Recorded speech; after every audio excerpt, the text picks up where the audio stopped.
जैसे कुत्ते की पूंछ सीधी नहीं हो सकती, वैसे ही ये समाजवादी पार्टी के दरिंदे जो बेटियों की सुरक्षा के साथ खिलवाड़ कर रहे हैं, ये कभी ठीक नहीं हो सकते। दोस्तों नमस्कार, नेशनल न्यूज पर आपका स्वागत है। मैं रणविजय सिंह। उत्तर प्रदेश के मुख्यमंत्री योगी आदित्यनाथ लोकसभा चुनाव के बाद से जो सुर लय ताल पकड़ी है, क्या आपने कभी उस पर ध्यान दिया?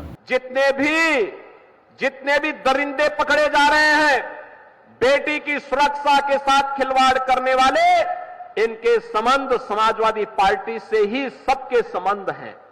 उत्तर प्रदेश में 12 विधानसभा क्षेत्रों में उपचुनाव होने हैं। जिन विधानसभा क्षेत्रों में उपचुनाव होने हैं, उन क्षेत्रों में मुख्यमंत्री की जनसभाएं हो रही हैं। लगातार कोई न कोई उद्घाटन और शिलान्यास के कार्यक्रम भी हो रहे हैं।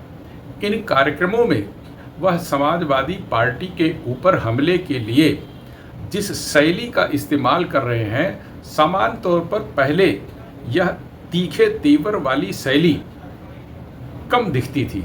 अयोध्या में समाजवादी पार्टी के नेता के द्वारा एक गरीब निषाद बेटी के साथ किया गया व्यवहार रहा हो, या इनका नवाब ब्रांड, कन्नौज का नवाब ब्रांड हो, ये सभी आज समाजवादी पार्टी की पहचान बन चुकी है। समाजवादी पार्टी के इस मॉडल को पूरी तरह ध्वस्त करने का काम करेगी।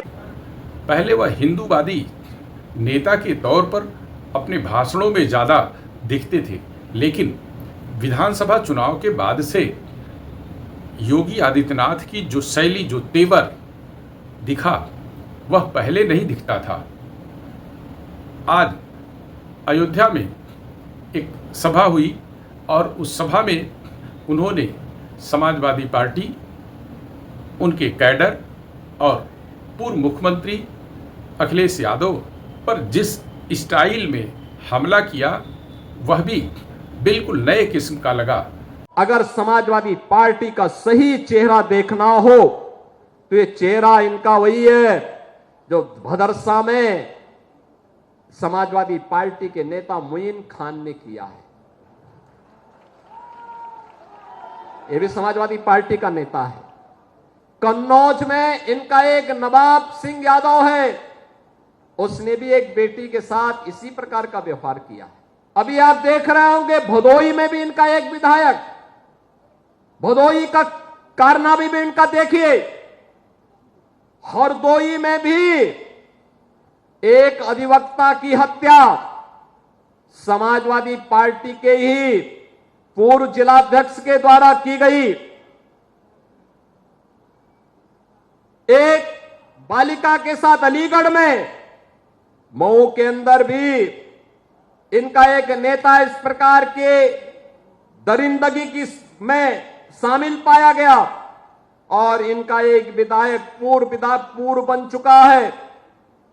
उसके द्वारा भी कानपुर में इसी प्रकार के कृत्य किए जाते थे।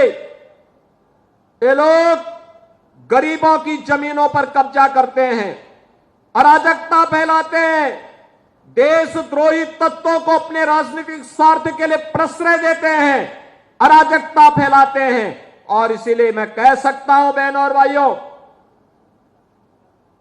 कि जैसे कुत्ते की पूंछ सीधी नहीं हो सकती, वैसे ही ये समाजवादी पार्टी के दरिंदे जो बेटियों की सुरक्षा के साथ खिलवाड़ कर रहे हैं, ये कभी ठीक नहीं हो सकते। इनके लिए तो कानून के दायरे में ला करके इन पे शिकंजा कसना पड़ेगा और हमारी सरकार वही काम कर रही है इनके साथ। और एक दिन पहले ही वह इस बात को पूरे गुरूर के साथ कह रहे थे कि उत्तर प्रदेश में दुष्कर्म की जितनी भी घटनाएं हो रही हैं, उन सब में समाजवादी पार्टी के लोगों का हाथ है। इसके लिए ऐसा नहीं हुआ कि वह रुके, उन्होंने फिर उन तमाम घटनाओं और उसमें शामिल हुए लोगों के नाम भी गिनाए कि ये समाजवादी पार्टी के नेता हैं, ये समाजवादी पार्टी के कार्यकर्ता हैं, ये समाजवादी पार्टी से जुड़े हुए लोग हैं।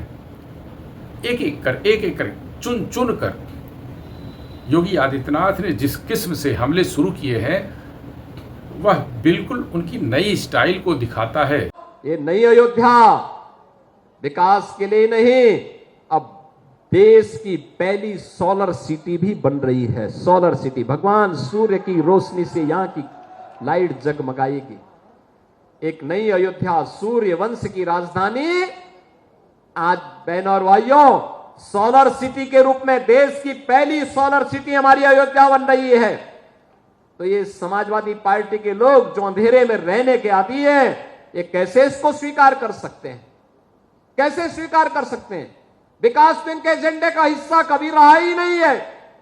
और सुरक्षा के नाम पर ये जितने प्रदेश के संगठित अपराध में लिप्त माफिया थे, चाहे वो गाजीपुर का रहा हो, चाहे वो प्रयागराज का रहा हो, चाहे वो अंबेडकर नगर के रहे हो, चाहे वो रामपुर के रहे हो, ये सब तो इनके चचा जान जैसे थे, चचा जान थे इनके सबके। माफियाओं के सामने नाक रगड़ने वाला व्यक्ति, दंगाइयों के सामने घुटना टेकने वाला व्यक्ति आज भारत की संत परंपरा को माफिया कहता है। ये उनके संस्कार हैं। और इसीलिए मैंने कहा ना, जैसे लगता है औरंगजेब की आत्मा इन लोगों के अंदर घुस गई है और फिर से इनको हिंदू विरोधी आचरण के लिए उनको फिर से प्रोत्साहित कर रही है।